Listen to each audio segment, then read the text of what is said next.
What's going on, ladies and gentlemen, saints and ain'ts, and welcome to Track Talk, a part of the Lactic Acid Network. I am your host, Dominique Smith.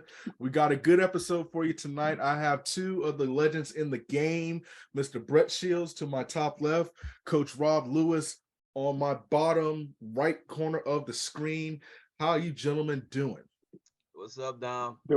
Doing great, man. Glad to be here as always. Yeah, well, as first always. and foremost, let me wish you and everybody else in the world a happy Father's Day. Happy Father's Day. I hope everybody leaves you alone. That's the goal for everybody. Yes. Thank you and thank you. But I already know it ain't gonna happen. So exactly. Yeah. The thought. It's the thought. It don't count, but it's the thought. It's the thought. It's the thought. As long as I get away with not cooking nothing, I'm good. Oh, no, that ain't happening either. So, hey, listen, let them take you out or take out. They don't take dad. They don't take dads out. They don't take us out. It's summer. Get on the grill. Get on the grill. Yeah, go fire up the grill. We ain't going nowhere.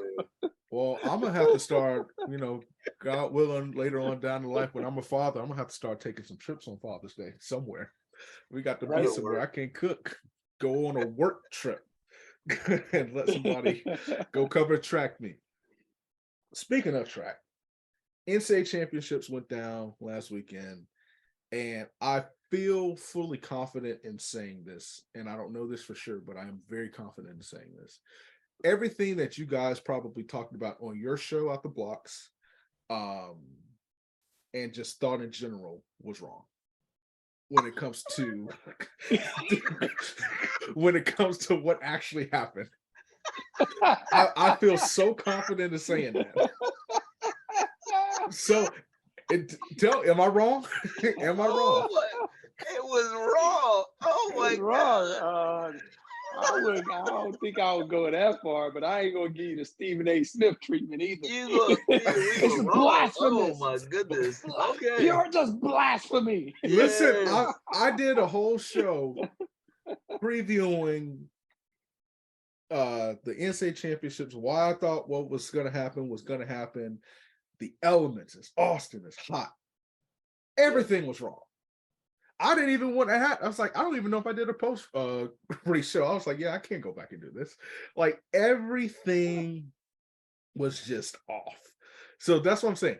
Just call it what it is. How many of the races did you guys at least were you close, or did it blow your mind like the Delphonics? The men's 100 definitely blew my mind. Yeah. The women's 100 we got right. We got the 100 right. Yep. 200 we got right. The women's 200 we got right. Yeah, the 200s we pretty much got right. Yeah. Let me think. Clearly the women's 400 we didn't get right. We didn't get either the 400s. No, we didn't get either 400s. But I mean, the men's was close. I mean, it wasn't like it was a Willie got like 6. Yeah. And it's his teammate, so he knows how he runs. They run together every day. So I don't know. I call that one a wash. What claim a wash on that one? Now women's 400. No, Brett, we did call the women's 400 hurdles though. We did say if she didn't get the first one, we didn't think she'd get the second. She wasn't gonna get the second one. No. But did you think that she would place as where she placed? Not only that the young lady from Michigan was going to win. Oh no, I went with Masai. Definitely not. I went with Masai. Yeah. Okay. Same. What about 100 hurdles? Man, well, I think we pretty much, the who I was pulling for. I was pulling for my sentimental favorite was Masai. Yeah. Right, because I was like, look at this. When they panned and showed the whole field. It was like the whole field is up here, and she's like right here. Yeah. Right. Man, she can't be more than 5'4". You know what I mean? But man, she is a rocket. She is a literal rocket out there. So, I mean, I like the way she runs with poise and everything else. And man, if that you had to pull for after seeing her in that semifinal. Oh yeah. I was just blown away. Oh, Flipping that hurdle and then clip. She stepped on it. Boom. She stepped right on top of it. Yep. Stepped right on top of it. Got stood up. Had to pick up her momentum over again. Ran the field down and ran away from him. That is not supposed to happen. That's just not supposed to happen. And the thing that gets me about that was is she fell back and she was able to get right back in a rhythm with speed. That's what got me. It wasn't like she had to go. She literally got back in her rhythm with speed because if she would have just eased into it, there was no way she catches up. But she got back in that rhythm with speed. And then she ran past him and then flexed on him. Like she should have sure enough. She should have flexed on him. It's like when she did that, But the final probably went the way we all thought because the three of them have been battling all year long. And Akira seems to find a way when it counts them, when it matters the most, to pull it out. And it probably went that way as well. That burst was just crazy. Like that burst of speed that she showed to separate herself from the field. I was like, goodness gracious, that is. Well, here's the thing is, she did it again. Yes. In the final. Now hit her clip of the second hurdle again. It wasn't as bad as the semifinal because she wasn't going to get back in it if she hit it as bad as the semi. No. But nonetheless, it was enough so that she still was not right there. Yeah. And she ran past the field or left the field and ran past Leah Armstrong. Yep. I mean, this is a girl who was run 12-3. Yep. You run past her? She ran past her, yep. And Kara Nugent was out there going, God, please come on, finish line. Please come on. Listen, man. I tell you what, the one thing that was not on those ladies' side either day was the wind. No, the wind was a problem. The wind was a problem. But you mentioned Britton Wilson, and that's where we're going to stay at today. Britton Wilson, Caitlin Toohey. I said to a coworker, I don't think I didn't know what race, but I said, I don't think, actually I picked the 1500. I said, there's something in me that just does not think she's going to win the 1500. I don't know what that feeling, but there was just something. I cannot tell you why, but I just had this gut feeling. And she and Britton pretty much carried the weight, I want to say the weight of their team, because I would say maybe Arkansas's women, because she was the headliner.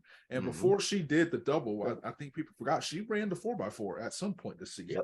Yep. Correct. Started, in the indoor, she ran the 800.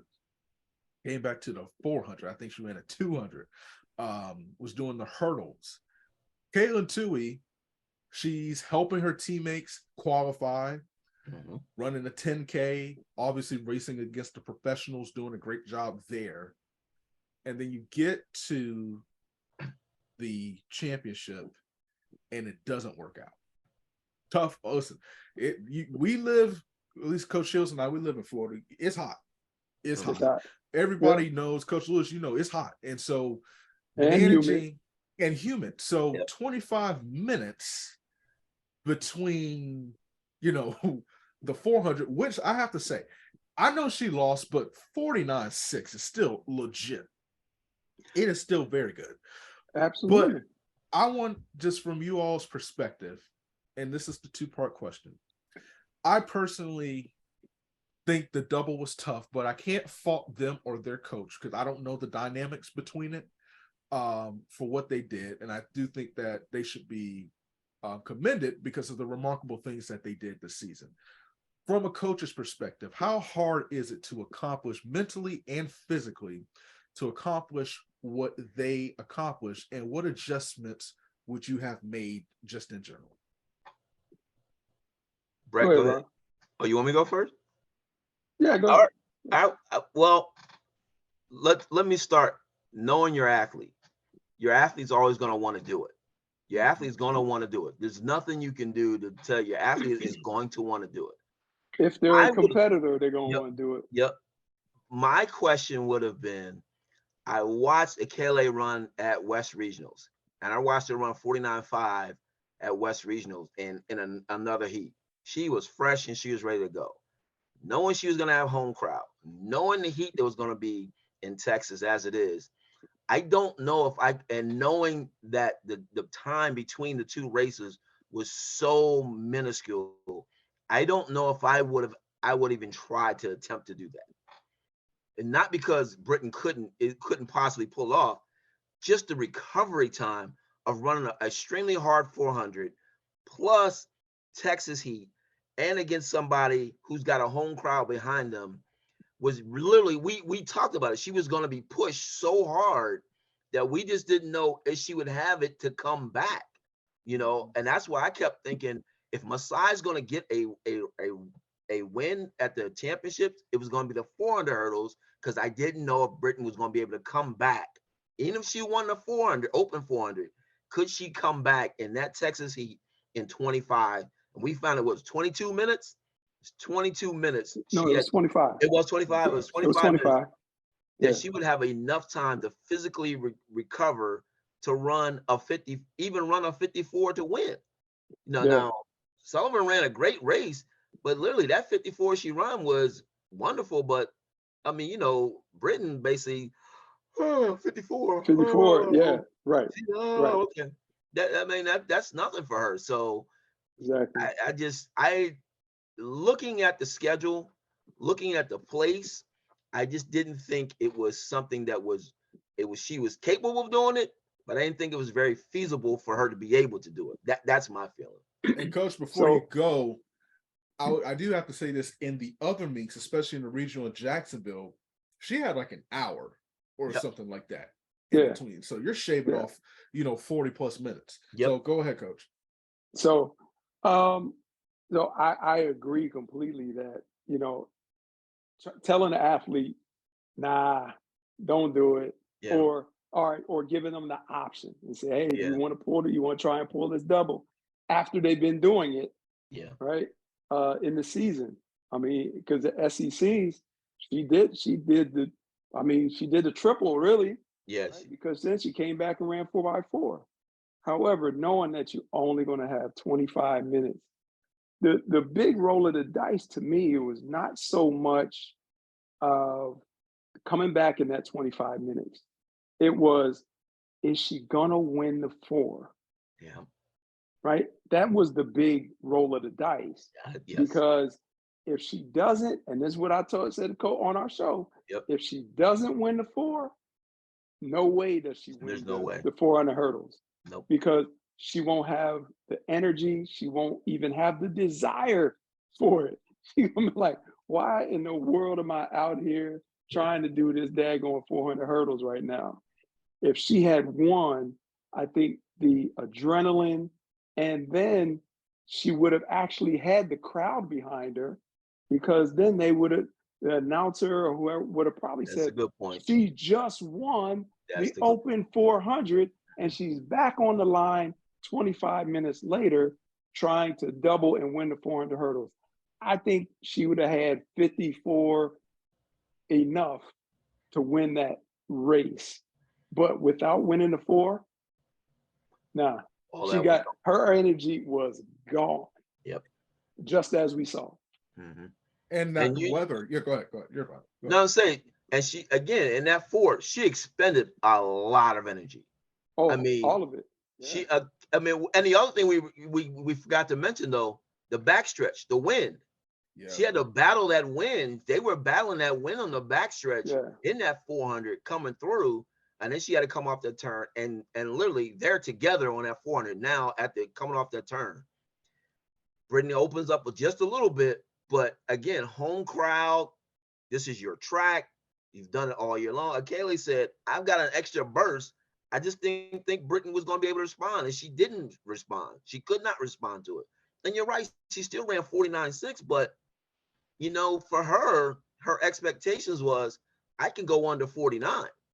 The thought was she was going to go under 49. And we actually thought she probably have to go under 49 to beat her. I mean, I was kind of thinking she would have to go 49. She'd have to go 49 flat or under 49 to beat her because of the home crowd, the heat, and all this other stuff. And even with all of that being said, Brett, you're right. Now the crowd's behind her to say, okay, let's do the double. There are people who are standing in the crowd. I still don't know if 25 minutes would be enough because she had to expend so much energy. It would have been rough, but I think it would have been rough. I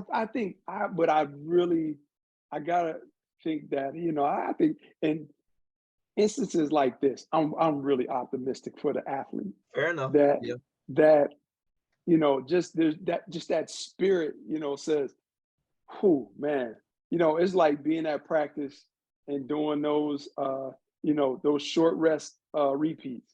Yep. You know, where you got to find something, you're doing, you know, 300 repeats or something, and you going faster, a little faster than usual. And you like, all right, I got to find something on this last one. And, you know, and in those scenarios, you may be getting less than 10 minutes, right? True. So, that's why I say, I think it's possible, even without having a full physical tank. I think the mental and emotional part of it would have helped pull her through. Mm-hmm. That emotional part, that's the one thing you cannot replicate. Like you can try it all you want to, but the emotions of it. And I was thinking about Britain, and I was thinking about Caitlin Tui as well. Caitlin Tui took that 1,500 meters out hard. Like she was very aggressive in those 2 laps. Or in 3 laps, and then, you know, the others, they closed the gap, and then bam, she goes to the front. The others go to the front. They win. Still not sure why she scratched the 5K. I haven't found that out, but there's because all week everybody is just hearing Brendan Wilson's the favorite. Brendan Wilson's the favorite. Yep. Caitlin Tui is the favorite. They are the favorite. 25 minutes. You got the crowd of Texas. And then where is Brittany going to go to cool off? Because they were mentioning, you know, in the broadcast, I wouldn't have my athlete standing. I was like, Dwight, where is she going to go, man? Where's she going to go? Right. Yeah. Well, at that point, you get a towel, put it over your head. They gave her a cooling jacket. She had a cooling vest. She had a cooling vest and went under and she tried to go under the stadium. But again, the heat, the humidity, 25 minutes, that cooling vest is going to do some, but it's just not going to give her enough time. 25 minutes is just especially really tough. Especially when you lost. Yes. Yes. Or, you know, well, effectively, you lost. You got beat. Yes. So you know, whatever emotional energy you had is gone. Now it's completely physical, and you have no physical energy. Nothing left. So that's it. I mean, it was just no way. You know, first thing had to happen for the second thing to be possible. Yep. As coaches, how do you help them recover from this? Obviously, Brenton's going pro. Not sure what Tui's going to do. And then I know I'm missing another double. I mean, Jasmine Moore, she hit a great double, but, you know, she actually came back. You know, she had a day, you know, or 2 to come back. Yeah, a day to come back. Yeah. A day to come back, and was able to, you know, recuperate and win the triple jump. But what do you tell these athletes, especially after everything they've accomplished? And, you know, Britton posted on social media how bad just that hurt her not to be able to compete. How do you help lift these athletes up just to say, listen, like, unfortunately, I hate that I'm saying this, but it happens. You know, it's just one of those things. You remind them of the great season that she had. You remind her of everything she accomplished all season long. You remind her that she's the collegiate record holder, that she has 4 to 5 fastest 400 times. She's one of the best 400 hurlers in collegiate record. I mean, you remind her of everything she's done all year long and how many physical and grueling races she's gone through to get to that point. And you don't chalk it up that she failed. You chalk up to say, hey, and we say all the time, sometimes it's just not your day and somebody else has a day. Not to say that that person's better. They can line up probably 99 out of 100, maybe 97 times out of 100. Britton Wilson wins the race. Simple. Absolutely. And if she gets an hour or an hour 5 minutes, she comes back and does that double. Yeah. That's all she needs. That's all she needs. No question. And you remind No her of question. that. You remind her of that. Everything she's done all year long, remind her that this is not a failure on her part. It just an happenstance, and you remind her how much she's climbed that mountain and reached the top. She's at the pinnacle of the sport. I mean, they built that NCAA on her back and what she had done, you know. And when you think about it, they were at Texas, and there was more talk about Britton Wilson doing a double at Texas more than Alfred on her home track doing the 1 and 2. You know, Tripling, so yeah. You remind her to how good she's been and where she's been. So that would be that's why I would talk to her about it. Well, and here the other thing is remind and be honest enough with her also and say, listen, everything that is being said to you, everything you say to her, you know, to help remind her that she technically is still the best 400-meter runner in the NCAA because she is the collegiate record holder. You know, and she did run 49.1. You know, she's one of the fastest in the world. Correct. In not just one, but 2 events. That's true. Well, the open four, she's what in the open four, she's what? Top 4 or 5 in the world. Right. So and then in I feel like top 3 or 4. Top 3 or 4, right? Because at this point in time, she's faster than Sydney. So you know, actually, she's fast. She's number faster. 2. My bad. Paulino and then I think Paulino has the top 2 times. Yeah, so she's second fastest in the world at this time. Second fastest, right? Second fastest. She's maybe not by time, but she would literally be the second fastest woman in the 400. Right. Yes. Mm-hmm. So, but then to the 400 hurdles, she is also the second fastest this year. Second fastest, yes. In the world.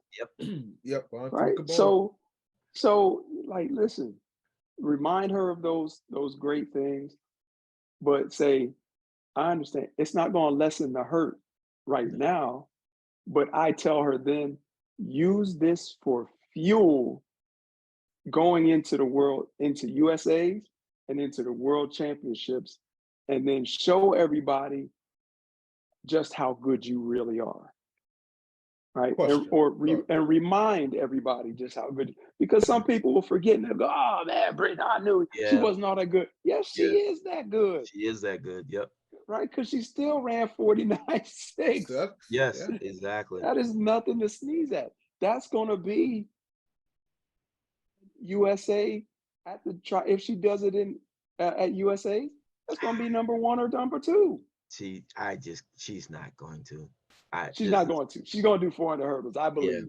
I was going to ask that question. So, what should she run? I think she should run 400. 400 hurdles. No, 400 hurdles. Tell me why you 400 hurdles. Tell me why you think that. She has a much better shot at getting on the world podium than in the open 4. Yeah. Yeah. And that's what it's really about. Yes. It's getting on that podium at the Worlds. And her best shot at making a podium on Worlds is the 400 hurdles.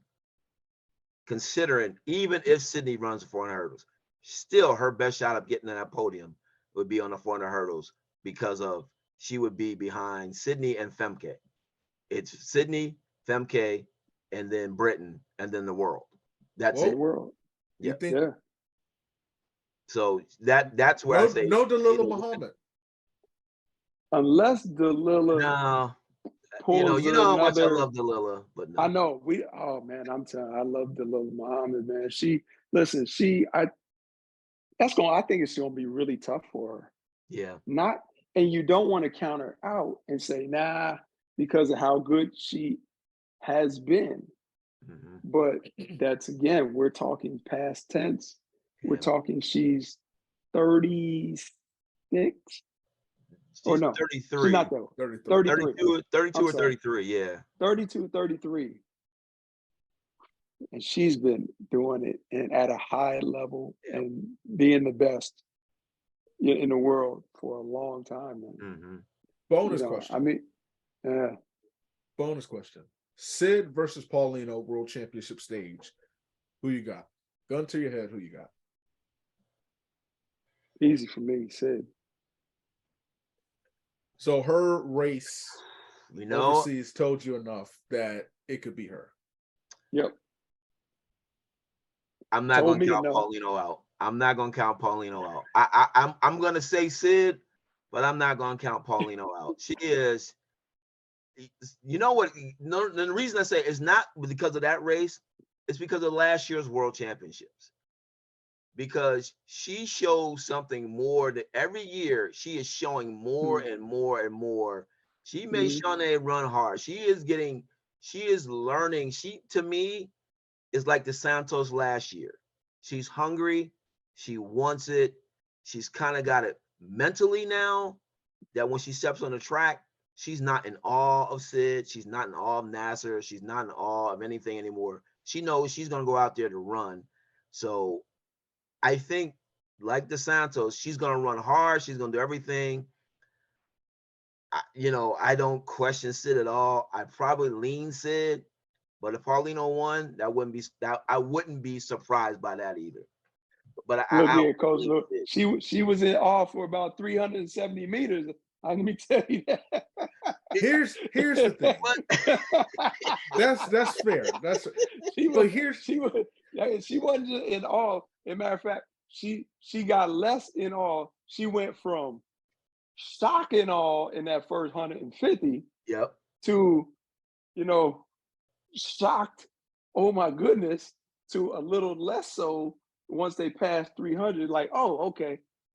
She is slowing down. I'm going to get her. I can get her. But Brett, in saying that, she stayed in her rhythm and stayed in her race. She didn't go with her. And that's what I mean. She has learned. That's what I'm saying her mentally, she is running races, her race now. She's not running Shaunae's race. She didn't run Sid's race.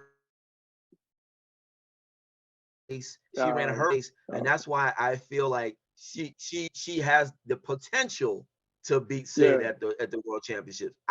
Again, if she wins, I would not be surprised. It would be an upset, but I would not be surprised. I'm definitely going to lean Sid because literally she ran 370 meters. I don't care what anybody says in flats. I'm sorry. Flats with some pins in the bottom. Yes, the flats with some pins in the bottom. And basically was doing it as a time trial. I mean, that's what she did. She ran a time trial to see how far she can go. And we saw how far she can go. And it's scary what Bobby's going to have her ready to go because she still has over 6 weeks to be ready. So I wouldn't put anything past Sid. I wouldn't count out Nasser either. Because here's why. You remember when she won Worlds a few years back before that doping? Whereabouts? I'm a hold on. Can I give my best Kendrick Perkins? Here he goes.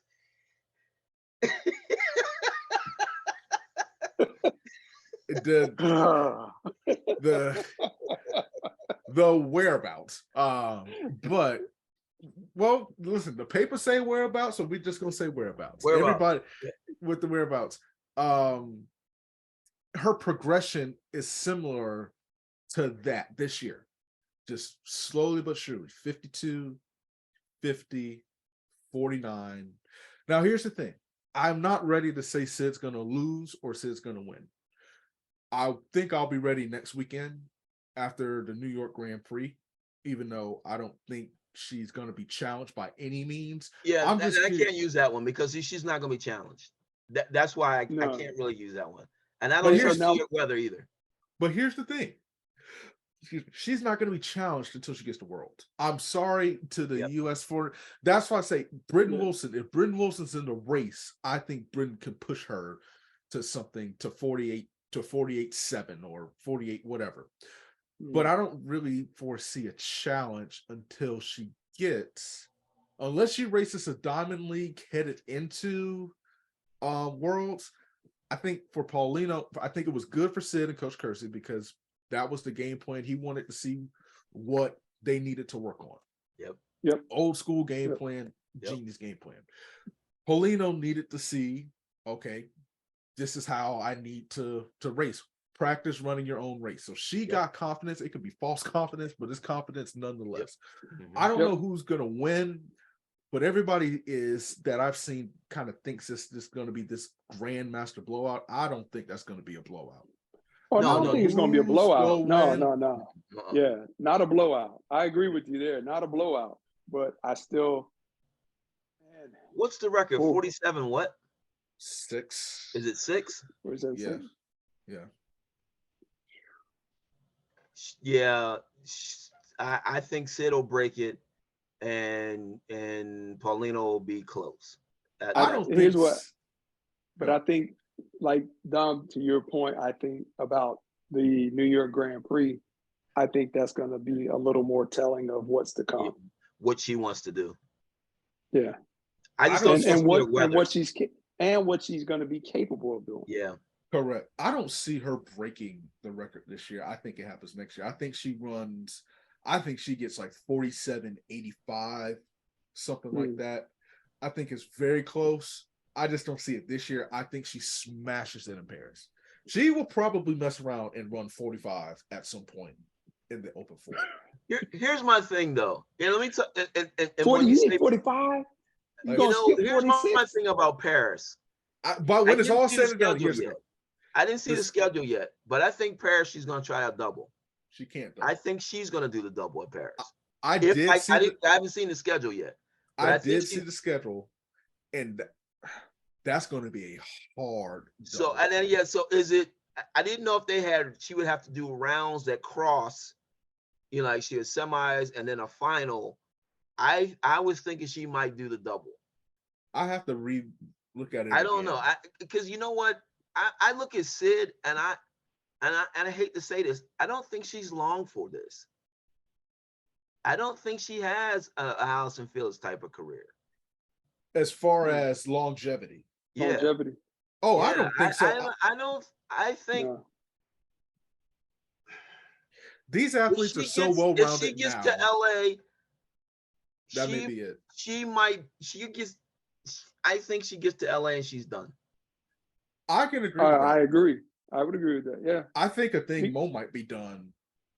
I think she may push it to LA, but it wouldn't shock me because they have so many interests and so many things outside of running that they want to live out and just do. And I'm not mad at it. Do what you got to do and get on out. I think a thing Mo, we haven't seen her compete this year.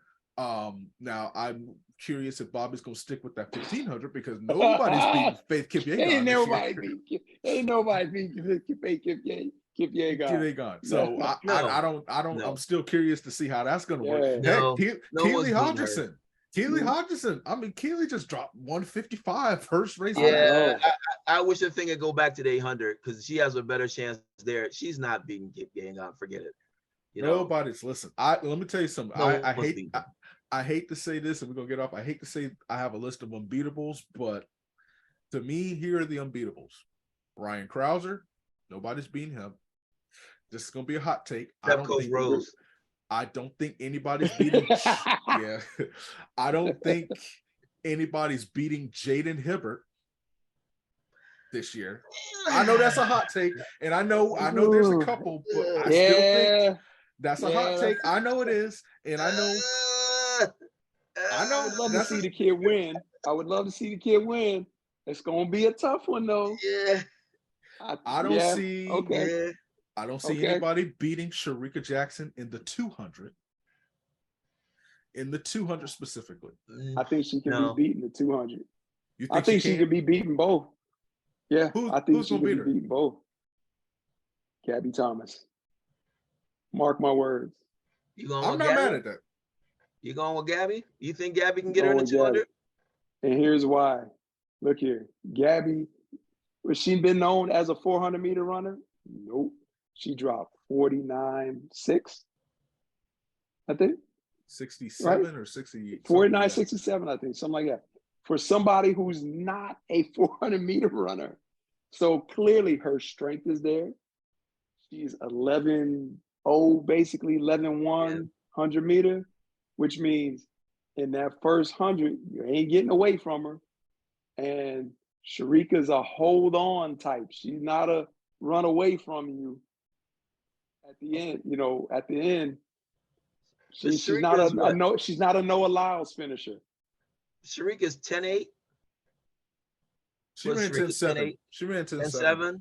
10-8, 10-7. And her 400, when she was a 400 runner, what she run when she was on a 400? She was 49 high. 49 high. Regularly.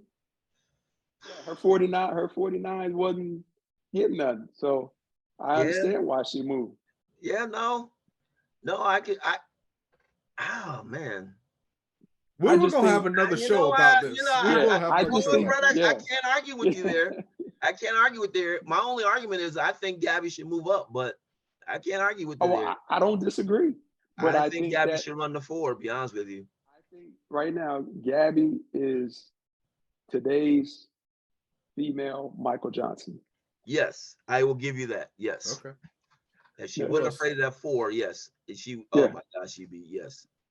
Yeah. I don't think Duplantis is going to lose. Look, we need a multiverse to find where he's going to lose. I don't think he's going to lose. Yeah, there's just no way. You ain't kidding. And then my last 2.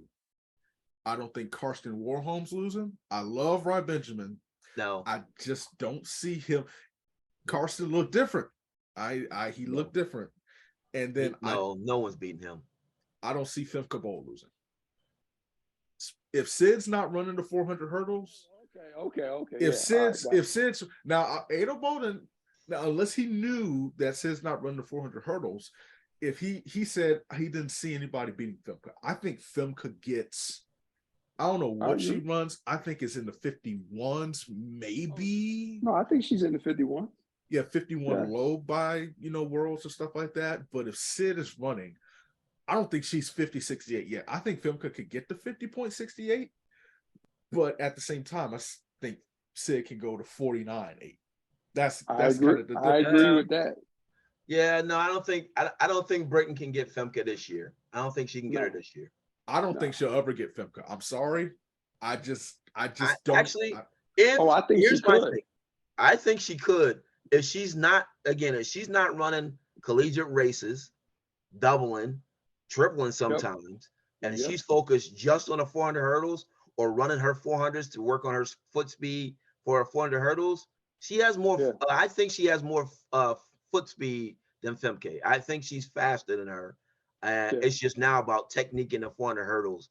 And the more races she runs, I think she could get her later. I don't think she can get her this year, but I think Britain could get her later. I'm not questioning Femke at all. Because both they're both freaking young. What, 21, 22 years old, both of them? Right. Yeah. So it's just ridiculous how fast. I mean, they're young. I know. Yeah. I think Britain can get her later. I agree with you this year, but not. I would not be surprised in Paris and beyond that she might without the presence of Sydney in the hurdle. Yes. Yeah, I think I agree. I would say Femke is the win would prevail. Britain's right there. Mm-hmm. I could see Britain going 52. Yep. But she's not ready to go 51 like Femke is this year. Not 23. No, not 23. Oh, and by the way, so Rod Benjamin, can I give y'all a secret for Rod? What he's going? Rod Benjamin, he needs to be thrown in a boxing ring and forced to fight.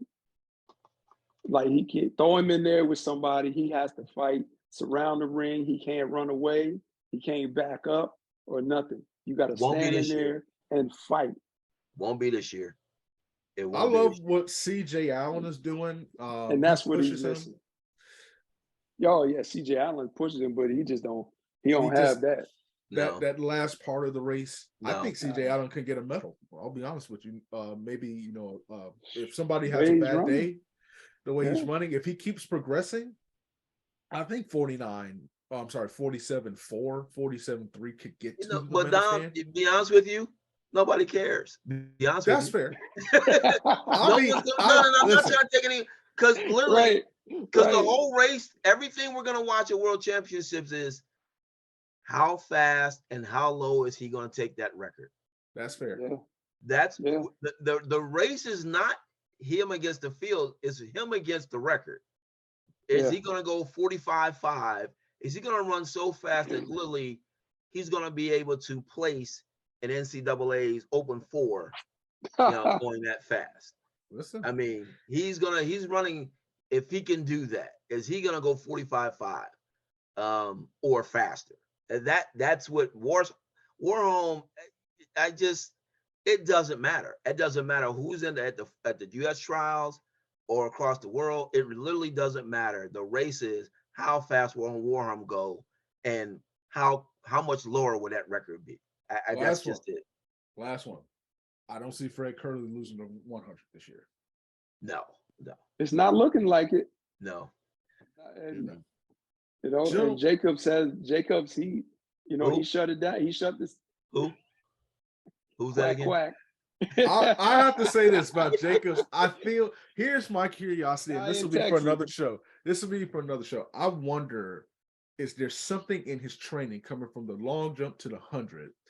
Because if you are somebody that's getting hurt constantly like that, and he talked about what he's dealing with, that sciatica, that ain't nothing to play with. So I'm like, what is it that's happening where you keep getting these injuries? Like, is it the training? Is it what is it that's what's going down? And do you need to switch coaches in order to do it? Because I honestly think he wants to race, but if you keep getting hurt like that, something's got to change for his own career's sake, so that he's not known. Everybody already thinks he ducks.